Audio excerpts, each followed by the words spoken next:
like a Hellcat.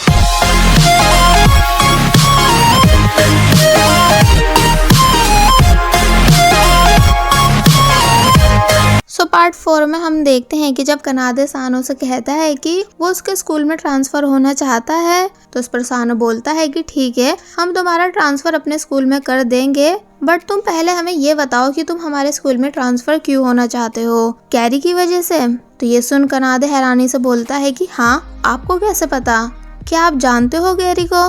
तो इस पर सानो हंसकर बोलता है कि जानना, बल्कि मैं तो कल उसे प्रपोज भी कर चुका हूँ। तो ये बात सुनकर वो तीनों ही काफी हैरान होते हैं। एंड जैन पूछता है कि अच्छा, तो फिर आपको क्या रिस्पॉन्स मिला? क्योंकि हमारे प्रिंस के प्रपोज करने पर उसने हमारे प्रिंस को सबके सामने बेइज्जत करके रिजेक्ट कर दिया था, तो क्या आपको एक्सेप्ट किया? जिस पर सानो मन ही मन सोचता है कि अब भला मैं क्या बताऊं कि उसने मेरे को भी एक्सेप्ट नहीं करा, बल्कि पूरे स्कूल के सामने धक्का मार के गिरा दिया।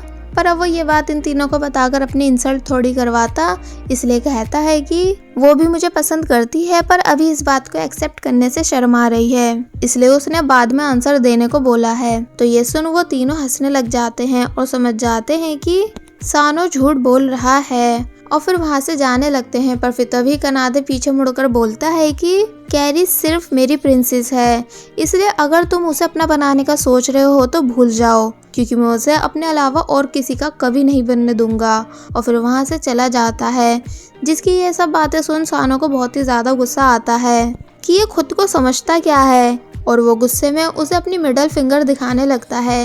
वेल अब हम देखते हैं कि सिचारो कनादे से पूछता है कि क्या तुम्हें सानो याद नहीं, मतलब कि हम उससे पहले भी तो मिल चुके हैं। जिस पर कनादे कहता है कि हाँ, मुझे याद है, हम सानो से 2 साल पहले भी मिल चुके हैं, बट वो मुझसे इतनी नफरत क्यों करता है ये मुझे पता नहीं। और वहीं सानो अकेले रूम में बैठकर हमें कनादे को हेट करने का रीजन बताता है कि वो कनादे से इतनी ज्यादा नफरत क्यों करता है। एक्चुअली ये 2 साल पहले की बात है, जब सानो किसी पार्टी में गया था, तो वहाँ उसे देख सभी गर्ल्स बहुत ही ज्यादा इम्प्रेस होने लगी थी। वेल सानो को ऐसी अटेंशन बचपन से ही मिलती आई है, उसके बहुत ही ज्यादा हैंडसम और रिच होने की वजह से। और अब बड़े होने के बाद वो स्टूडेंट काउंसलर भी बन चुका था, इसलिए वो जहाँ भी जाता था वहाँ सभी लोग उसे रिस्पेक्ट और लव दिया करते थे, जिस वजह से सानो को लगने लगा था कि अब इस दुनिया में उसकी टक्कर का कोई नहीं। कि तभी वहाँ कनादे एंट्री करता है, जिसकी सुंदरता देख सभी गर्ल सानो को छोड़कर कनादे के पास भाग जाती हैं और उसको बहुत ही प्यार से देखने लगती हैं कि असली प्रिंस तो सिर्फ कनादे है, ना कि और कोई। तो तब ये सब देखकर सानो को बहुत ही ज्यादा इंसल्ट फील हुई थी, या ये कहो कि वो कनाडे की पॉपुलैरिटी से जेलस हुआ था, क्योंकि ये फर्स्ट टाइम था कि जब सानो खुद को फेलियर फील कर रहा हो। इसलिए जब कनाडे सानो के पास उसको हाय हेलो करना आता है तो सानो जेलसी के मारे बिना कुछ बोले वहाँ से चला जाता है और कसम खाता है कि अब वो और भी ज़्यादा सक्सेसफुल बन के कनाडे को बीट करेगा ताकि उससे ऊपर की चीज़ कोई ना बन सके। और बस फिर तभी से सानो ने अपने लुक्स और बॉडी पर और भी ज़्यादा ध्यान देना शुरू कर दिया था। वैसे जो बात है, सानो हर चीज़ में परफेक्ट था, सिर्फ लोगों के नाम भूलने के अलावा।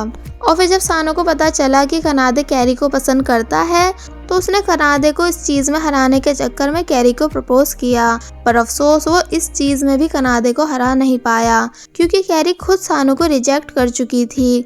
इसलिए वो ये सब बातें सोचते हुए बोलता है कि आखिर ये कैरी नाम की लड़की मुझ जैसे प्रिंस को रिजेक्ट कर कैसे सकती है, इसलिए अब मुझे और कोई दूसरा रास्ता निकालना होगा कनाडे को हराने का। कि तभी फिर वो शॉक होकर बोलता है कि 1 मिनट, क्या अभी मैंने कैरी का नाम लिया? इसका मतलब मुझे कैरी का नाम याद हो चुका है।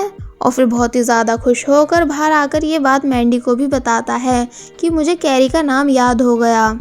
जिस बात को सुन मैंडी के भी होश उड़ जाते हैं कि बॉस को फर्स्ट टाइम किसी पर्सन का नाम याद हुआ। इसलिए वो खुशी के मारे सानो को उसके पास आने को बोलता है। तो फिर सानो भी काफ़ी ज़्यादा खुश होते हुए भागता हुआ मैंडी के पास आकर उसको हक कर लेता है कि देखा, आखिरकार मैंने कर ही दिखाया।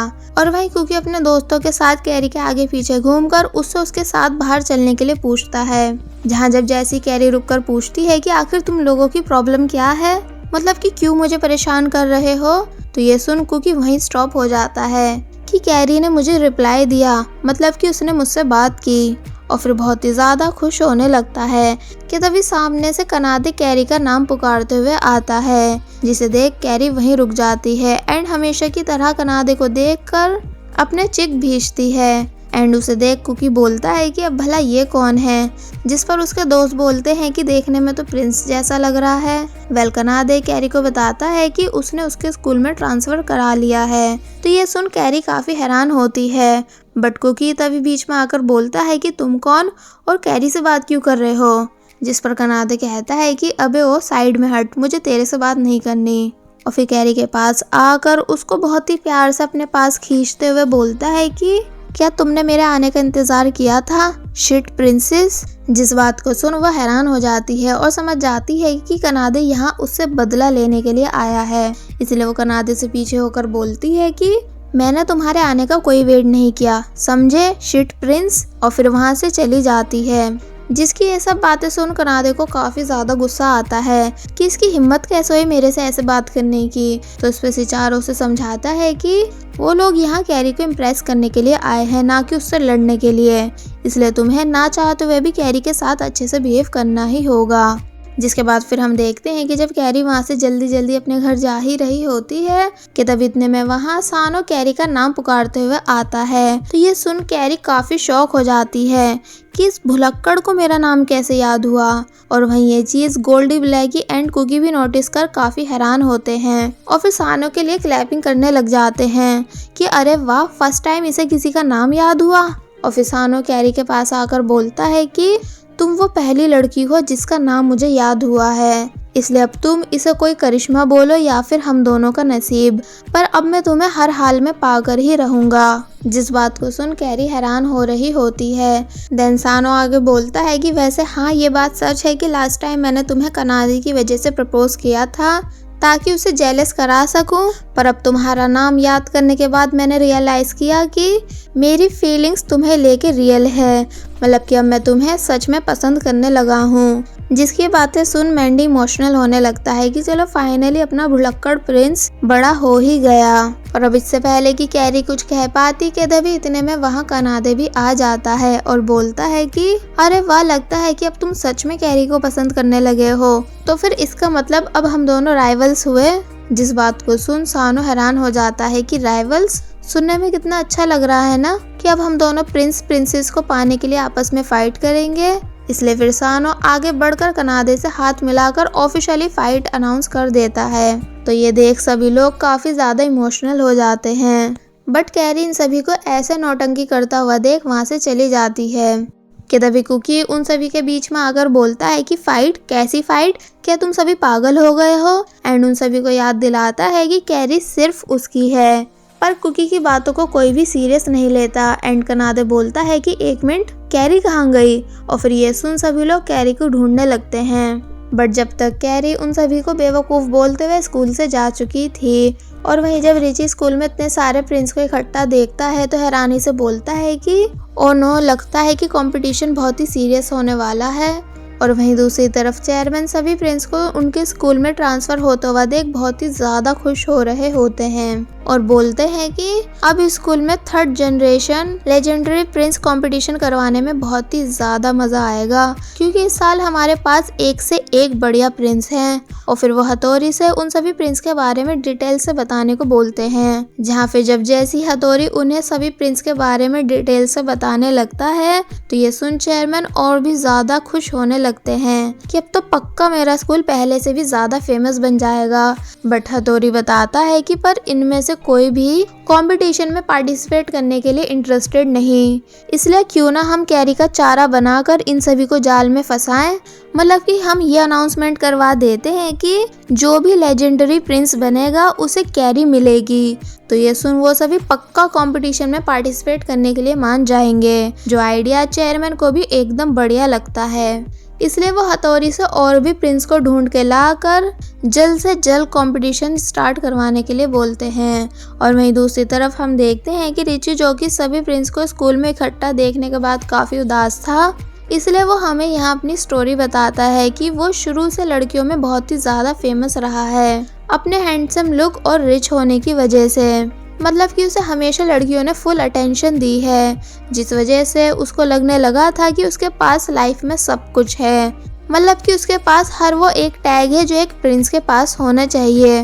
पर फिर एक दिन उसने लड़कियों को बातें करते हुए सुना जो कि लेजेंडरी प्रिंस कंपटीशन के बारे में कर रही थी, जो कि सेंट जेम्स स्कूल में करवाया जाता है। तो ये सुन रिची तभी सेंट जेम्स स्कूल के बारे में सर्च करता है, जिससे उसे पता चलता है कि सेंट जेम्स नाम का स्कूल हर जनरेशन के लिए लेजेंडरी कंपटीशन करवाता है, जो कि एक ऐसा कंपटीशन है जिसको जीतने के बाद आप वो प्रिंस बन जाते हैं जिसके ऊपर कभी कोई जा ही नहीं सकता।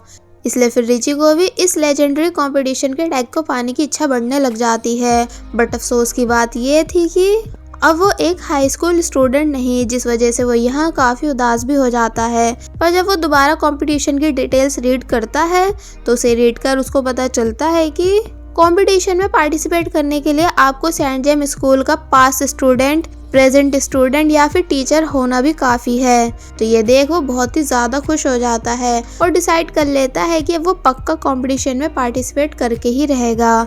जिसके बाद फिर उसने तभी टीचर बन के सेंट जेम्स स्कूल ज्वाइन कर लिया और बस फिर कंपटीशन के स्टार्ट होने का वेट किया।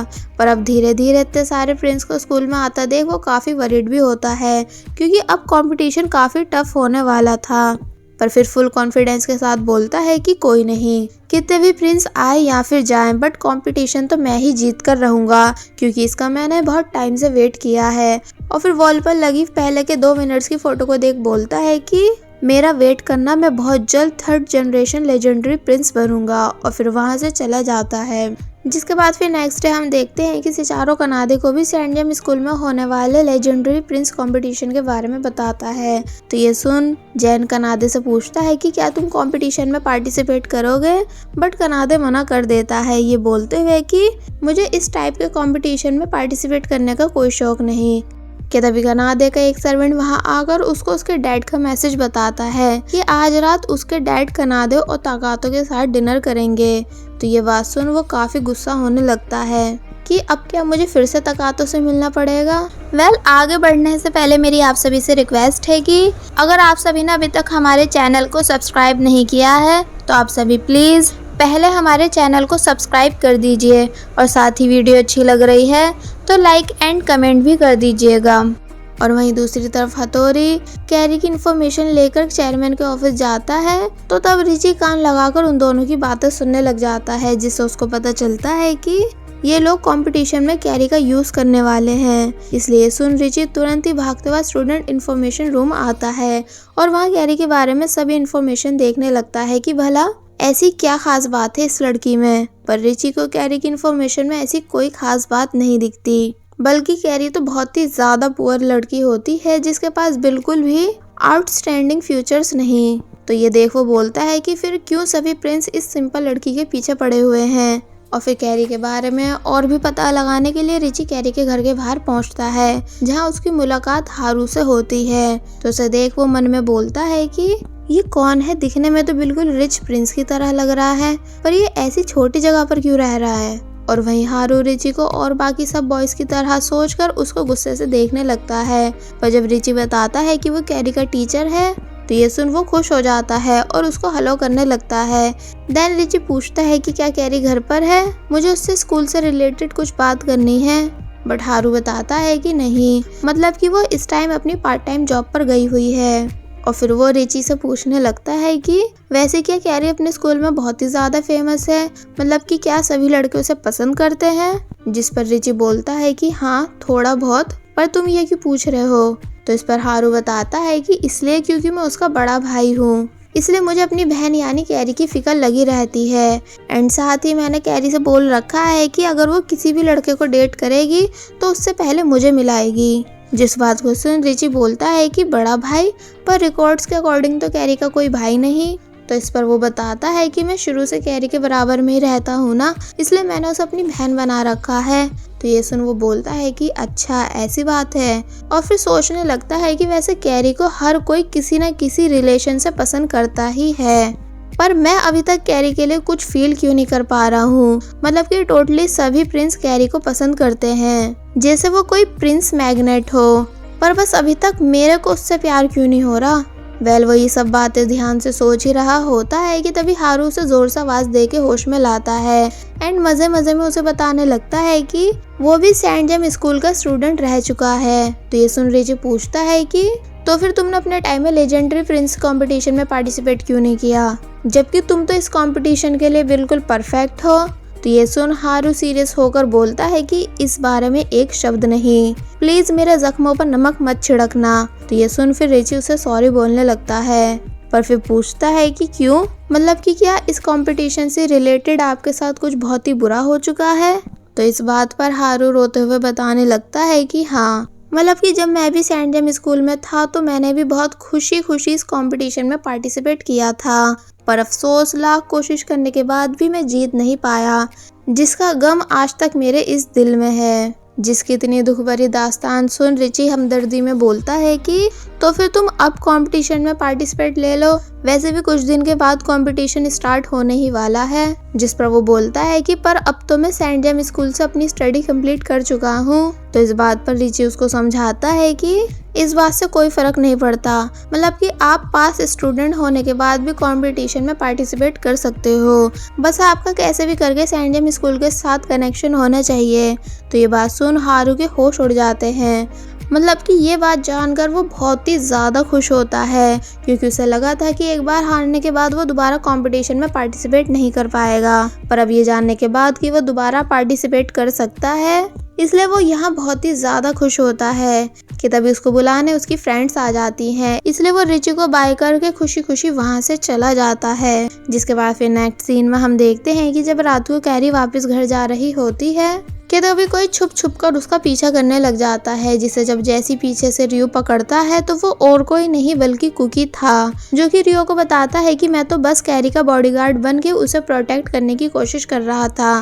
तो इस पर रियो पूछता है कि क्या ये बात कैरी को पता है कि तुम उसका पीछा कर रहे हो, जिस पर जब जैसी वो बोलता है कि नहीं, तो ये सुन रियो कहता है कि तो फिर तुम स्टॉलकर हुए ना कि उसके बॉडीगार्ड। तो फिर इस बात पर कुकी रियो को बताने लगता है कि उसने ऑनलाइन न्यूज देखी थी कि इन दिनों कैरी का इलाका बिल्कुल भी सेव नहीं, क्योंकि यहाँ कोई साइको घूम रहा है जो कि रात में आती जाती हुई लड़कियों को पकड़कर उन्हें बहुत ही ज्यादा परेशान करता है। तो सिर्फ इसलिए मैं यहाँ कैरी को प्रोटेक्शन देने आया था, क्योंकि मुझे पता है कि वो अपनी पार्ट टाइम जॉब से लेट घर आती है। और फिर बोलता है कि एक मिनट, तुम यहाँ क्या कर रहे हो, जिस पर रियो बताने लगता है कि मैंने भी वही ऑनलाइन न्यूज देखी थी, जिसे देख मैं अभी यहाँ कैरी को प्रोटेक्शन देना आया हूँ। तो यह सुन कुकी शक की निगाह से रियो को देखने लगता है, जिस पर रियो बोलता है कि तुम मुझे ऐसे मत देखो, मैं पहले बता चुका हूँ कि मैं ये सब सिर्फ अपने भाई के लिए कर रहा हूँ। और वहीं दूसरी तरफ सुजाक हुसैन अपने दोनों बेटों के साथ डिनर कर रहे होते हैं, जहां वो अपने दोनों बेटों से बोलते हैं कि जब जैसे मुझे पता चला कि तुम दोनों ने कैरी के स्कूल में ट्रांसफर करा लिया तो ये सुन मैं बहुत ही ज्यादा खुश हुआ, और फिर मैंने सोचा कि क्यों ना इस बात को सेलिब्रेट किया जाए। बट तकात और कनादे सेलिब्रेट करना तो दूर, छोटी छोटी बातों पर एक दूसरे से लड़ने लग जाते हैं। और वहीं दूसरी तरफ हम देखते हैं कि वही साइको जो कि लड़कियों को परेशान करता है वो अब कैरी को पकड़ लेता है, जिसे देख वो काफी डर भी जाती है। पर अब इससे पहले कि वो कैरी को परेशान कर पाता कि तभी रियो और कुकी ये दोनों वहां आकर कैरी को बचा लेते हैं और उस साइको को बहुत बुरी तरह मारते हैं। जिसके बाद फिर जब ये दोनों कैरी को उसके घर तक छोड़ने जा रहे होते हैं कि तभी ये दोनों नोटिस करते हैं कि इस इंसिडेंट के बाद कैरी काफी डर चुकी है, जिस वजह से उसके हाथ कांप रहे हैं। इसलिए ये देख वो दोनों तुरंत ही कैरी का हाथ पकड़ लेते हैं, ये कहते हुए कि डरो मत, हम है ना। जिन दोनों से कैरी उसका हाथ छोड़ने के लिए बोलती भी है, बट वो दोनों कैरी का हाथ छोड़ते नहीं और बोलने लगते हैं कि इसे तुम हमारे रिवॉर्ड की तरह समझो। और फिर कैरी का मूड ठीक करने के लिए उसे ये दोनों फनी सॉन्ग गाकर सुनाने लगते हैं, जिस वजह से अब कैरी थोड़ा बहुत लाइट और रिलैक्स फील करने लगती है। पर जब जैसी वो अपने घर के पास पहुंचती है कि तभी वहाँ हारू कैरी का नाम पुकारते हुए कैरी के पास आकर उन दोनों को कैरी से दूर कर देता है और बताता है कि वो कैरी का बॉयफ्रेंड है, इसलिए अच्छा रहेगा कि तुम दोनों कैरी से बिल्कुल दूर रहो। जिस बात पर कैरी बोलती भी है कि नहीं, ऐसा कुछ भी नहीं, बट हारू कैरी को कुछ बोलने नहीं देता, बल्कि रियो और कुकी को वहां से जाने के लिए बोलता है। जिसकी ये बात सुन रियो और कुकी दोनों को ही बहुत ही ज्यादा गुस्सा आता है कि ये है कौन और इतनी बकवास क्यों कर रहा है। और वहीं दूसरी तरफ कनादे और तकातो हमेशा की तरह कैरी को लेकर लड़ रहे होते हैं। जहाँ कनादे बोलता है कि वो मेरी है तो इस पर तकातो बोलता है कि नहीं वो सिर्फ मेरी है। तो अब आगे क्या होता है ये हमें पार्ट 5 में पता चलेगा। और बस फिर इसी के साथ पार्ट 4 यहीं पर एंड हो जाता है। There was a time when you had me falling to the ground. For next part, please subscribe my channel and hit the bell icon. Thank you.